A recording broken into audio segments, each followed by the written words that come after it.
La Bible dit dans Philippiens chapitre 3, verset 13, « Frère, je ne pense pas l'avoir saisi. » Il faut comprendre qui parle ici. Nous parlons de Paul, Paul le Grand, Paul l'apôtre exceptionnel. À ce stade de sa vie, théologiquement parlant, il avait atteint un certain niveau dans son ministère. Il avait réussi. Ensuite, il dit, « Mais je fais une chose, oublions ce qui est en arrière et me portons vers ce qui est en avant. » Donc, je voudrais que nous empruntions quelque chose de sa compréhension ce soir. Il dit une chose, mais elle lui donne deux expressions. La première dimension de la chose qu'il fait est d'oublier les choses qui sont en arrière. Oublier les choses qui sont en arrière. Oublier les choses qui sont en arrière. Remarquez qu'il n'a jamais dit « oublions les mauvaises choses ». Il dit « peu importe les choses ». Parler de leur arrière, il dit de les oublier. Sommes-nous déjà en train d'apprendre? En fait, j'aime la façon dont Ésaïe, chapitre 43, du verset 18 au verset 19, dit. Il dit « Ne pensez pas aux événements passés et ne considérez plus ce qui est ancien. » Enseignement très puissant. Ne pensez plus aux événements passés. Maintenant, s'attarder, s'il vous plaît, écoutez mesdames et messieurs, s'attarder sur le passé, qu'il soit négatif ou positif, a un effet sur n'importe qui. Il y a quelque chose dans la façon dont Dieu a conçu l'esprit humain. De telle sorte que dès que vous commencez à vous attarder sur le passé, qu'il s'agisse d'un passé positif ou un passé négatif, cela conserve la capacité de vous piéger et de vous empêcher d'avancer. Est-ce que quelqu'un apprend maintenant? Paul vous parle ici et il dit « Frère, je ne pense pas l'avoir saisi, mais je fais une chose. Numéro 1, j'oublie ce qui est en arrière. » Oublier ici ne voudrait pas dire ne pas s'en souvenir. Oublier signifie ne pas s'y attarder, ne pas leur donner du pouvoir sur votre situation actuelle. Est-ce que quelqu'un apprend maintenant? Maintenant, écoutez attentivement. S'attarder sur le passé, je l'ai noté ici. Positivement ou négativement, cela peut entraver l'avancement et le progrès dans votre vie. Il y a beaucoup de gens aujourd'hui qui ont échoué. Ils échouent maintenant simplement parce qu'ils ont réussi hier. Le succès d'hier a refusé de leur permettre de progresser aujourd'hui. Et il y en a ceux qui échouent aujourd'hui parce qu'ils ont échoué hier. Ils campent autour de l'échec d'hier, ils gaspillent leur journée se focalisant sur hier. Sommes-nous en train d'apprendre? Maintenant, notez ceci s'il vous plaît. S'attarder sur un passé négatif engendre la peur et le découragement. Le fait de se rassasier un passé négatif engendre la peur et le découragement. Chaque fois que vous commencez à ressasser le passé, en particulier le passé négatif, l'effet que cela a sur vous est que cela peut engendrer la peur. La peur d'aujourd'hui, la peur de demain et le découragement. Cela vous décourage de faire preuve d'audace. Ça vous décourage d'être audacieux, de presser le pas. Alléluia. La Bible nous parle d'un homme appelé Gédéon. Gédéon était un homme destiné à devenir un guerrier, un homme courageux. Mais la Bible nous dit qu'il se cachait. Et lorsque l'ange s'est approché de lui, il lui dit « Ne m'insulte plus, ne m'appelle plus ce nom. Si l'Éternel est avec nous, pourquoi toutes ces choses nous sont-elles arrivées? Et où sont toutes ces merveilles que nos pères nous ont racontées? » Dieu ne lui a pas demandé toutes ces informations. C'est de l'abondance du cœur que la bouche parle. Il y a beaucoup de gens aujourd'hui, ils ne peuvent pas progresser. Vous êtes destiné à faire de grandes choses dont la vie et la destinée des gens, dont le ministère, dont les affaires. Mais hier a une telle influence. Écoutez, hier est tellement jaloux. Il ne permettra jamais de le laisser et d'aller vers demain sans vous battre. Hier veut se soulager dans votre aujourd'hui. Vous devez maintenir la force de vous détacher d'hier. Sommes-nous ensemble? Ce n'est pas parce que vous étiez Saul hier que vous devez rester Saul pour toujours. Saul peut devenir Paul. Céphas peut devenir Simon. Abraham peut devenir Abraham. Sommes-nous ensemble maintenant? Ça, c'est très important. Paul dit, la raison de ma progression constante est qu'il y a une chose que je ne manquerai pas de faire. J'oublie les choses qui sont derrière moi. N'est-il pas étonnant que Paul, alors qu'il était en prison, vous penseriez qu'il serait en train de regretter d'être en prison? Il est occupé à écrire une lettre, mettant en garde les églises, leur disant « J'arrive ». J'aurais appris que certains d'entre vous se comportaient mal. Recevez d'abord cette lettre et attendez-moi. Dès que je sortirai de prison, si tu sors de prison, t'enfuiras-tu ou continueras-tu à faire ce que tu fais? Ça, c'était un homme sur lequel le passé n'avait aucun pouvoir. Vous êtes en prison et vous informez déjà les gens. Dites à ce type que j'ai entendu dire qu'il enseignait autre chose. Quand je sortirai, je vous rencontrerai bientôt. Ça, c'est un prisonnier qui informait les gens. Dès qu'il sortira, vous penserez qu'il écrirait une lettre pour dire « Savez-vous ce que j'ai enduré? Sommes-nous ensemble ?» Ma première excuse en vous encourageant ce soir est de détruire ces excuses qui ont toujours fait ressembler chaque nouvelle année à l'ancienne. Dites « pas question ». Criez-le encore « pas question ». Pas d'excuses pour l'échec dans le ministère. Pas d'excuses pour l'échec dans votre vie. Vous n'êtes pas la première personne à être blessée. Je regrette ce qui s'est passé hier, mais nous sommes fatigués d'entendre l'histoire d'hier. Il y a des gens aujourd'hui qui resteront des échecs pour toujours. Et ils commenceront à vous raconter des histoires qui se sont passées il y a 10 ans. Savez-vous que j'ai acheté une maison et la pluie l'a détruite? D'accord. Désolé, mais hier est trop loin. Il y a 10 ans. Mais je fais une chose. Oublions les choses qui sont passées. Et vous voyez, Satan comprend le pouvoir de l'esprit. Il manipulera votre pensée pour vous faire croire que vous ne pouvez pas devenir à cause de ce que vous étiez hier. Alors, quand Dieu dit « Je veux faire de toi un puissant prophète », Satan se servira de ton esprit pour se moquer de toi et dire « Toi, est-ce que Dieu manque d'hommes? Qu'est-ce que Dieu va faire d'un vase comme toi? Est-ce que quelqu'un apprend? Il y a beaucoup de gens assis. Certains d'entre vous me regardant en ce moment. Si vous aviez pu maintenir le pouvoir de conquérir hier, vous seriez en train de bénir les nations aujourd'hui. Dans les affaires, dans la vie. Vous avez été à Lagos, mais vous avez demeuré dans votre hier. Toujours en train de vous plaindre. Pourquoi est-ce que votre janvier est ainsi?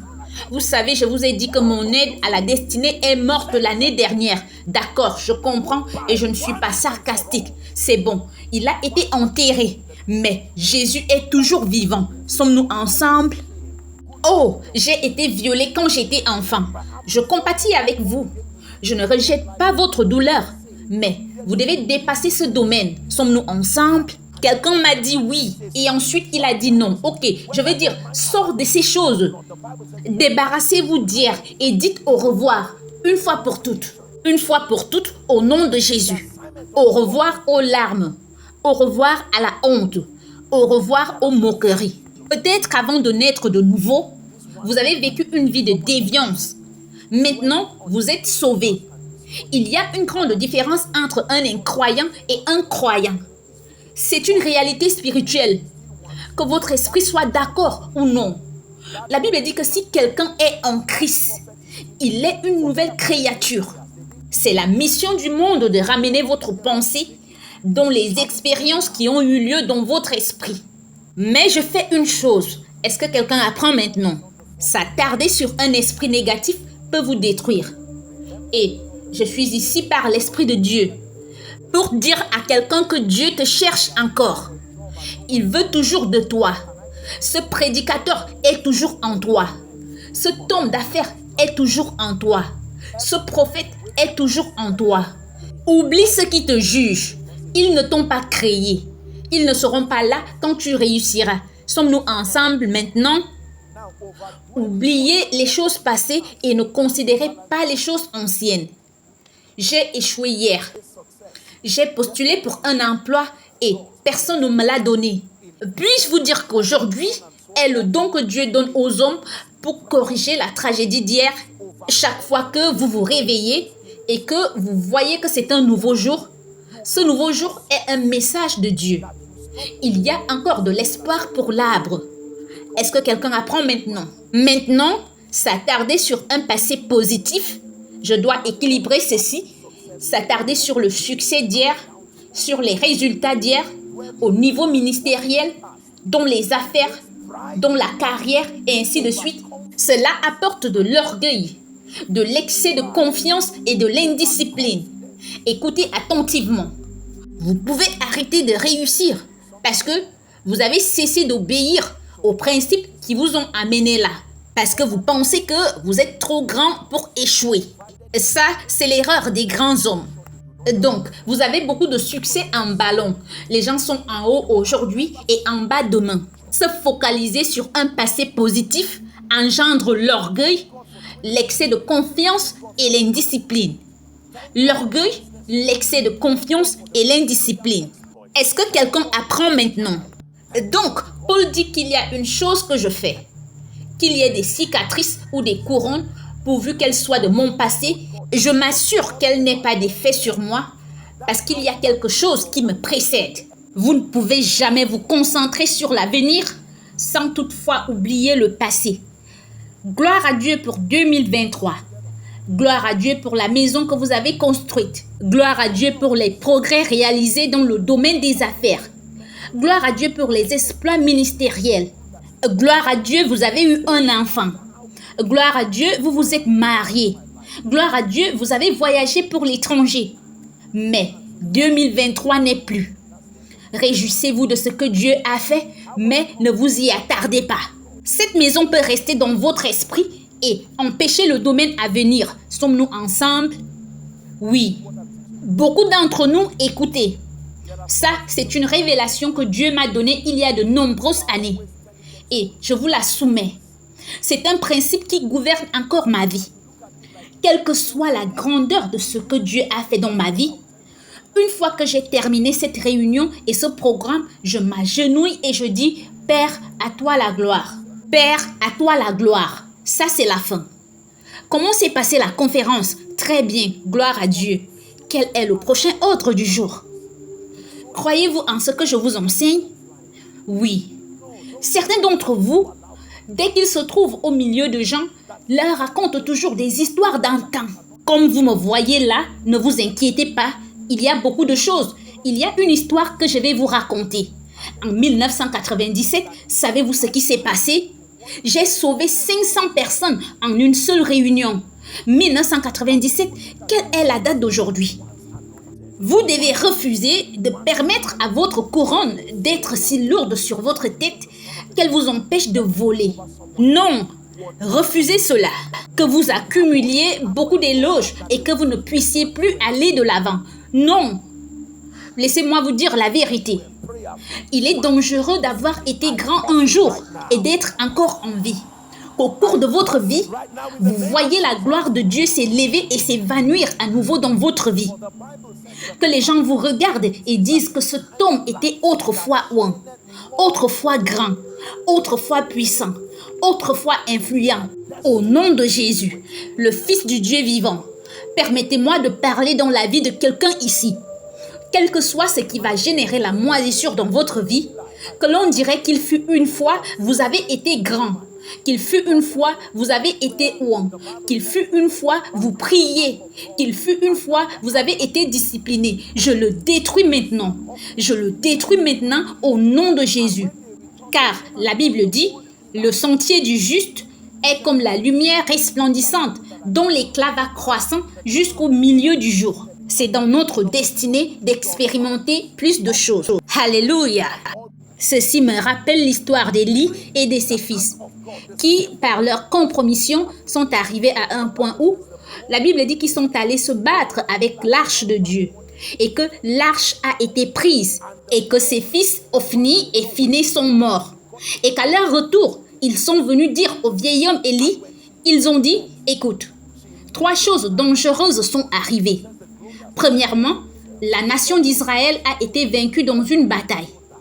Deuxièmement, tes fils Ophni et Phiné ont été tous tués. Mais troisièmement, l'arche de Dieu, symbole de votre sacerdoce, a été enlevée. La Bible dit qu'au moment où ils ont dit cela, Élie est tombé à la renverse de son siège, s'est cogné la tête et est mort. Et sa belle-fille, femme de Phiné, quand elle a entendu cela, a immédiatement commencé à accoucher. Et quand elle a accouché, elle donna à l'enfant le nom de Ichabod, en disant « La gloire est partie d'Israël ». On lui a dit que tu vivras, elle a dit non. Elle a accouché et elle est morte aussi à son tour. Tout ce qui fera de votre vie un avertissement pour les autres. Que les gens utiliseront votre vie pour se mettre en garde. Mettre en garde leurs enfants. Mettre en garde d'autres pasteurs. Ici, à cette conférence sur les langues, que cela disparaisse de votre vie pour toujours. Criez plus fort, Amen. Que cela disparaisse de votre vie pour toujours. Il y a des gens qui priaient jusqu'à ce qu'ils deviennent ouins. Maintenant, que vous priez ou non, parce que lorsque vous enseignez, les choses fonctionnent. Ah, la tromperie des grandes personnes. Vous voyez, il y a 3 tentations que Satan a présentées à Jésus. Ceci n'est pas le sujet de ce soir, mais il est important que j'en parle. Il y a 3 tentations que Satan a présentées à Jésus. Et chacun d'entre nous passera par ces 3 niveaux. La première tentation, c'est de transformer les pierres en pain. Le compromis d'utilisation du pouvoir. Utilisez-le pour votre gain personnel. Le pouvoir vous a été donné, mais vous pouvez transformer cette pierre en pain et l'utiliser pour satisfaire votre faim. Pourquoi auras-tu faim alors que tu as le pouvoir de faire du pain? Parce que sa vie était gouvernée par la volonté de Dieu et non par ses désirs. C'est ce que veut le Père, pas ce que veut son ventre. Et Jésus a dit non. L'économie du royaume est construite de telle sorte que la vie du vrai croyant tourne autour de la volonté de Dieu, pas de son désir. Sommes-nous ensemble? Transforme ces pierres en pain. Je peux manipuler le ministère et l'utiliser à mon profit. Mais il dit non. La vie d'un croyant, celui qui a été cultivé par Dieu, c'est que ta volonté soit faite. La deuxième tentation, par laquelle passent tous les grands hommes, est la tentation de l'insouciance du point de vue de la spiritualité. Ça, c'était la deuxième tentation. Il a conduit Jésus au sommet d'un temple. Et voici ce qu'il lui a dit. Jette-toi en bas. Vous ne pouvez pas tomber lorsque vous êtes au sol. Vous ne pouvez tomber que lorsque vous êtes au sommet. Il dit, jette-toi en bas. Car il est écrit, il donnera pour toi des ordres à ses anges et ils te porteront sur leurs mains, de peur que ton pied ne heurte une pierre. Qui cite l'écriture? Satan. Et Jésus l'a réprimandé. Chaque fois que vous vous élevez au sommet, il y a toujours la tentation de tomber. Et la troisième tentation avait trait à l'influence et au pouvoir. Il l'a amené sur une montagne très haute. La Bible dit qu'il lui a montré les royaumes et les gloires du monde. Il a dit, tout cela m'a été donné. Prosterne-toi pour m'adorer simplement. Ça, c'est la clé si tu les veux. Prosterne-toi devant moi. Pourquoi passer par le calvaire? Pourquoi passer par la croix? Tu n'as qu'à te prosterner devant moi. Je n'en ai pas besoin. Ce dont j'ai besoin, c'est de la loyauté et de l'allégeance. Prosterne-toi simplement, puisque tu es l'image expresse du Dieu invisible. Ce serait Dieu qui se prosternerait devant moi. Dès que tu te prosternes, alors je te donnerai les clés. Est-ce que quelqu'un apprend maintenant? Chaque fois que vous commencez à vous en sortir, vous avez besoin de plus de prières que ceux qui ne s'en sortent pas. Avez-vous entendu ce que j'ai dit? Celui qui réussit a besoin de plus de prières que celui qui échoue. Alléluia. Et l'une des façons dont les grandes personnes restent concentrées, c'est qu'elles ne s'attardent pas sur les couronnes et les trophées. Une fois que vous donnez des louanges à Jésus, appréciez le succès et tapez-vous sur le dos. Cela suffit. La prochaine chose que vous ferez, c'est de continuer à avancer. Donc, félicitations pour tout ce qui s'est passé en 2023. Je vous salue pour avoir profité de la parole de votre pasteur. Je vous salue pour votre diligence à entendre et à écouter. Maintenant, la parole a produit pour vous. Mais veuillez à ne pas vous y attarder. Dieu a encore de grandes choses pour vous cette année, mais vous devez être capable d'oublier les choses qui sont derrière vous. Paul dit, frère, maintenant vous comprenez cette écriture. Frère, je ne pense pas l'avoir saisie, mais je fais une chose, oubliant ce qui est en arrière. Qu'est-ce qui est en arrière? J'oublie les miracles que j'ai faits hier. J'oublie les prisons et les pleurs que j'ai recueillis. J'oublie tout ce que c'est. Ma rencontre avec Jésus. J'en ai gardé l'expérience pour ma croissance, mais j'ai cessé de m'y attarder. Que quelqu'un prophétise pour lui-même. Dites, il est temps d'aller de l'avant. Répétez-le, il est temps d'aller de l'avant. Cela signifie que vous cesserez de vous attarder sur le succès d'hier et sur l'échec d'hier. Le succès et l'échec, tous les deux, peuvent avoir le même résultat dans votre vie. Ils peuvent vous détruire. Si Satan essaie d'utiliser l'échec pour vous détruire et que cela ne marche pas, il utilisera les résultats. La chose la plus importante est que vous soyez détruits. Sommes-nous ensemble? Trop de sel peut tuer. Trop de sucre peut tuer n'importe lequel des deux. Pour ce qui est de Satan, l'essentiel c'est que vous finissiez par mourir de l'un des deux. Comprenez-vous l'exemple que j'essaye de vous donner? Lorsqu'il utilise l'échec et que vous refusez de vous décourager, il vous permettra de progresser. Et puis, il vous rencontrera à la portée des grands et viendra avec un autre type de tentation et vous dira « Pourquoi prier encore? Tu es déjà un grand homme de Dieu. Pourquoi donner encore? Tu es déjà mis